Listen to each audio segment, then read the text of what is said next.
इनकलाब जिंदाबाद जिंदाबाद जिंदाबाद इनकलाब जिंदाबाद जिंदाबाद जिंदाबाद अमित भैया जिंदाबाद जिंदाबाद जिंदाबाद। जी हाँ भाई और बहनों, अब की बार जिला पंचायत के चुनाव में समाजवादी पार्टी द्वारा समर्थित जिला पंचायत प्रत्याशी अमित भैया जी उतरे हैं मैदान में। अमित भैया को भारी मतों से वोट देकर विजय बनाए और अपने क्षेत्र में विकास कराए। सुना चाचा चाची अमित भैया के जीतई हो, अमित भैया के जीतई हो। माया दू जिला पंचायत के सदस्य बनई हो, सदस्य बनई हो, सदस्य बनई हो। जाके मोहरा लगई हो अमित भैया के जीतई हो, जाके मोहरा लगई हो अमित भैया के जीतई हो। माया दू जिला के सदस्य बनई हो। सुना चाचा चाची अमित भैया के जीतई हो,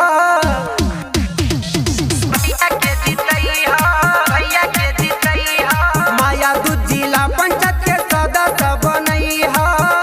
आप सभी जनता के सम्मान में अब की बार जिला पंचायत के चुनाव में अपने चहेते जन जन के दुलारे अपने सेवक माया दूत अब की बार पंचायत पद प्रत्याशी अमित भैया जी उतरे हैं मैदान में। भारी मतों से वोट देकर विजय बनाए और अपने क्षेत्र में विकास कराए। माया दूता जिला में खूब करी है विकास, जनता लोग के पूरा विश्वास, जनता लोग के पूरा विश्वास। माया दू जिला में खूब करी है विकास, जनता लोग के पूरा विश्वास। माया दू जिला के सदस्य बनई हो। सुना चाचा चाची अमित भैया के जीतई हो, भैया के जीतई हो, अमित भैया के जीतई हो। माया दू जिला पंचायत के सदस्य बनई हो। हर माँ के बेटा बा, हर माँ के बेटा बा, आ सब बहिन के भाई आ लड़ेला अमित भैया जनता लोगन के हक ले लड़ाई।